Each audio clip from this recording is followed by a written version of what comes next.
We begin today with the extraordinary developments in the Kyle Rittenhouse trial, a case that has captured national attention. The now 18-year-old stands accused of intentionally murdering two people and trying to murder a third at a Black Lives Matter riot in August 2020 in Kenosha, Wisconsin.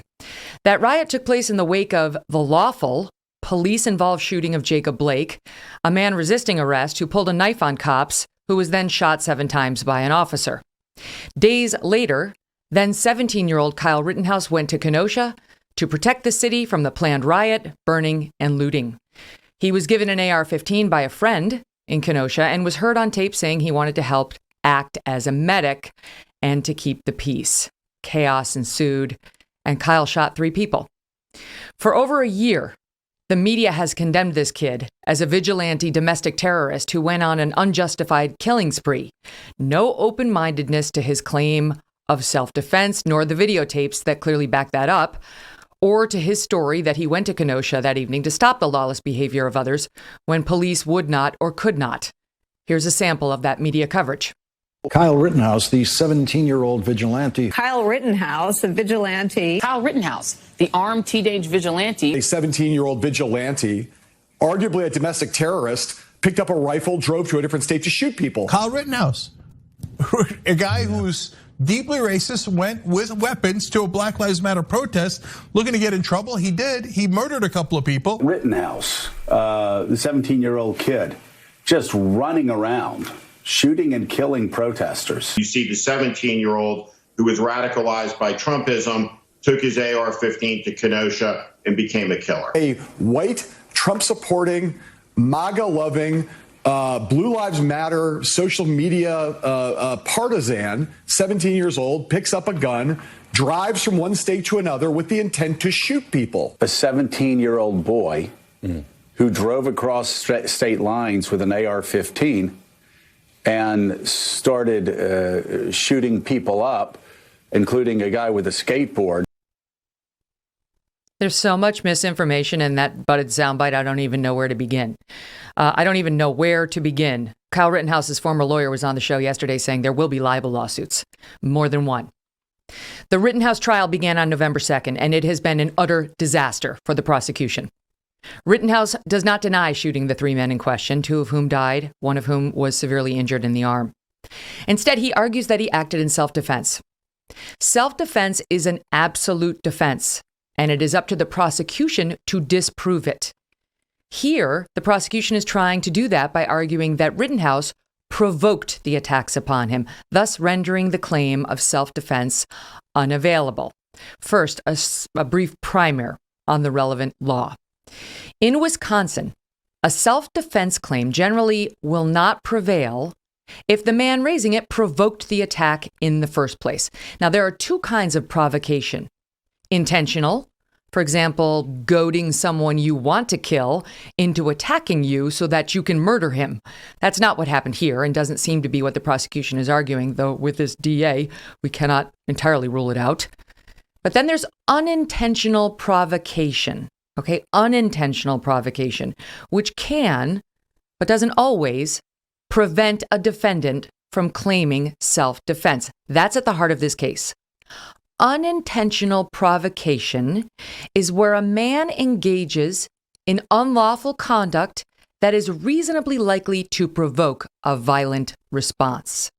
Unlawful conduct that is reasonably likely to provoke a violent response. If you do that, you might lose your ability to claim self-defense. That's what the DA says Rittenhouse did here. He says the unlawful conduct was Rittenhouse carrying a rifle while under 18. Which is a misdemeanor in Wisconsin.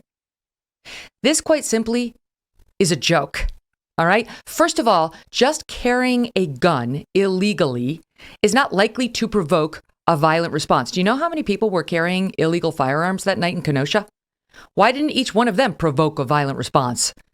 The mere carrying of a gun, illegally or not, is not by itself a violent provocation. Second of all, there are real questions about whether the Wisconsin law applies to long guns, like the one Kyle had, and still more questions as to whether the law in question here is too vague to withstand constitutional muster. Andy McCarthy's got a great piece about this on National Review, which you should read. But let's assume for now that Wisconsin's gun law will be upheld and that Kyle was breaking it. And further, let's assume that the prosecution can convince a jury or this judge that a reasonable person would have known that unlawfully carrying an AR-15 was likely to provoke violence. Okay, already we are in legal la la land. But let's do it. Let's go there. Rittenhouse still would have the right to claim self-defense if the violent response that did happen was an attack on his life. The law recognizes that. In other words, a man doing something unlawful that provokes someone to attack him need not simply sit back and let himself be killed. The law recognizes that. That's Rittenhouse's argument, that he was not breaking any gun laws, that even if he was, doing so by itself was not likely to provoke a violent response just by carrying a gun that you didn't have the lawful right to carry. And that even if it was, Rittenhouse still had the right to defend his own life when the violent response was attempted murder. So does the evidence support Rittenhouse's claim that his life was threatened by each of the men he shot? The answer is clearly yes. And this case, in my legal opinion, should never have been brought. By the way, all of this, the facts and the law, are impeccably spelled out by Andrew Branca over at Legal Insurrection, and my thanks to him for his thorough analysis and reporting in this case. He's been great. So let's take them one by one, the three men who were shot. Number one, Joseph Rosenbaum, 36.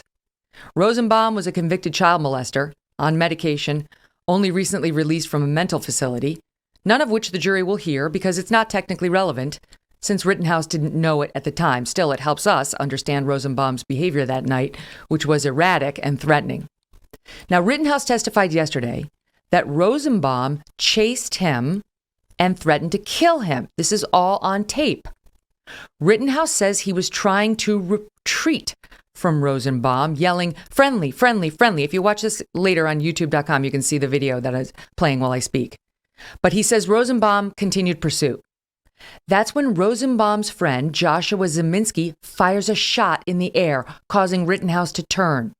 He sees Rosenbaum charging at him, yelling, "Fuck you," and trying to grab Rittenhouse's gun. Listen.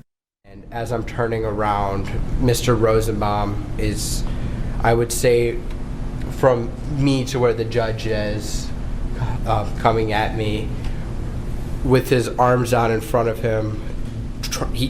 I remember his hand on the barrel of my gun. So you turned around? Yes. And as you see him lunging at you, what do? I shoot him. And how many times did you shoot? I believe 4. That exchange was witnessed by, among others, Daily Caller video journalist Richie McGinnis, who took the stand in this case and testified as follows. And you've already established that after the shooting, Mr. Rosenbaum never says a word, correct? Correct. You don't know, as you sit here today, what Mr. Rosenbaum was thinking, do you? You mean at the time of the shooting? Yes. Or at any point in his life.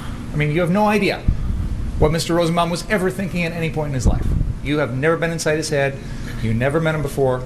You don't know. I've never exchanged words with him, if that's what your question is.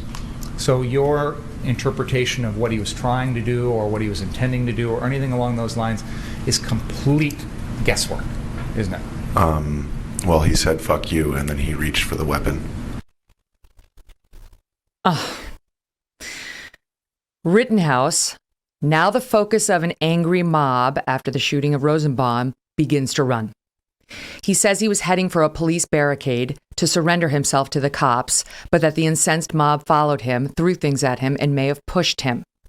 The videotape shows Rittenhouse fall. Watch it here if you're watching this on YouTube later.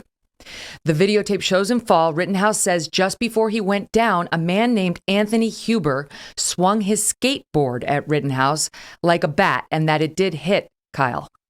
Once Rittenhouse is down, which you can see right here, you can clearly see him being attacked from multiple flanks. An unidentified man in heavy work boots tries to jump kick him in the face, but misses. Rittenhouse fires his gun at that man, but Rittenhouse misses too. And that's when Anthony Huber, the second man killed, appears on tape with his skateboard and begins to beat Rittenhouse for what Rittenhouse is the second time now with that skateboard, this time over the head. Rittenhouse described this exchange on the stand yesterday. As I'm running, at first I'm in the sidewalk, and Mr. Lukowski, Jason Lukowski, is in the sidewalk, and I stop to talk to Mr. Lukowski for a brief second. I remember telling him that I just shot somebody and I need help to get to the police because the crowd, there was a mob was chasing me. And did Mr. Lukowski offer you any help? I don't remember. Okay, what do you do then? I continued to run after hearing people say, people were saying, cranium him, get him, kill him. People were screaming, and I just was trying to get to the police running down Sheridan Road. What I remember is running past Anthony Huber, and as I'm running past Mr. Huber, he's holding a skateboard like a baseball bat, and he swings it down, and I block it with my arm, trying to prevent it from hitting me, but it still hits me in the neck. Mr. Huber, immediately after I'm kicked in the face, runs up as I'm sitting up to try to get up and get to the police. I'm on my back, and Mr. Huber runs up. As I'm getting up, he strikes me in the neck with his skateboard a second time. Then what happened? He grabs my gun, and I can feel it pulling away from me, and I can feel the strap starting to come off my body. And what do you do then? I fire one shot. Huber then takes a final few steps off to the side and dies shortly thereafter. Within seconds of the Huber attack, Rittenhouse is attacked by another man, Gage Grosskreutz. Gage had a loaded handgun. It was concealed without a valid license, a charge the state has opted not to pursue. Gage appears to first raise his hands in surrender as he sees Rittenhouse with his rifle. Rittenhouse does not fire. Then Gage charges Rittenhouse. Gage points his own handgun directly at Rittenhouse from just a few feet away, and only at that point does Rittenhouse fire his weapon, wounding Gage's arm. When you were standing 3 to 5 feet from him with your arms up in the air, he never fired, right? Correct. It wasn't until you pointed your gun at him, advanced on him, with your gun, now your hands down, pointed at him, that he fired, right? Correct. This is all clearly self-defense. It's classic self-defense. That was made clear during the prosecution's own case.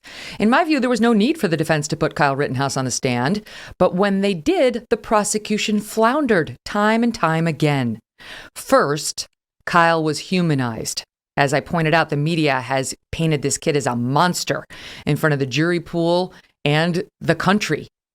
Now, this is really just a kid, one who's been through hell this past year thanks to an overzealous prosecutor, a dishonest media, and public figures who don't care at all about facts appearing to smell blood in the water.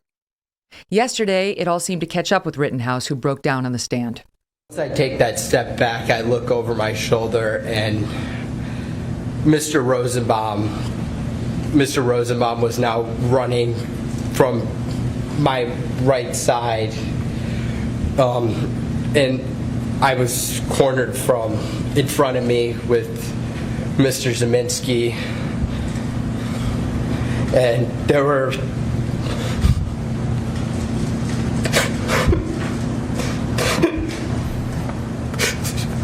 three people right there. Take a deep breath, Kyle.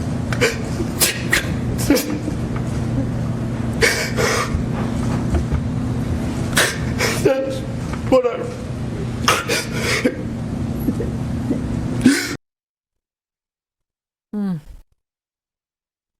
This is not some career criminal. This is a kid that made the wrong decision that night, who felt frustrated by the lack of police presence and the ongoing destruction of property and decided to do something about it, which is not the way. I mean, you can understand why, but it's not the way. He knows that himself now. Whose life has been completely upended. Yes, 2 men are dead. But you can see why it happened. You can see how it happened. So in the wake of that testimony, did the media or these know-it-all activists do any self-reflection? You tell me. LeBron James just tweeted out, quote, "What tears? I didn't see one. Man, knock it off. That boy ate some lemon heads before walking into court." Good gracious, where's your humanity? Hakeem Jeffries, the head of the House Democratic Caucus, tweeted, "Lock up Kyle Rittenhouse and throw away the key." Do you know anything about law, about criminal law, anything at all? Have you bothered to look into it even a little? Have you followed the trial at all before you decided to make a public comment from that post? Disgusting, dishonest. And the natural product of what happens when the false ideological social justice crew meets actual fact-based courtroom justice, where truth and fairness still matter.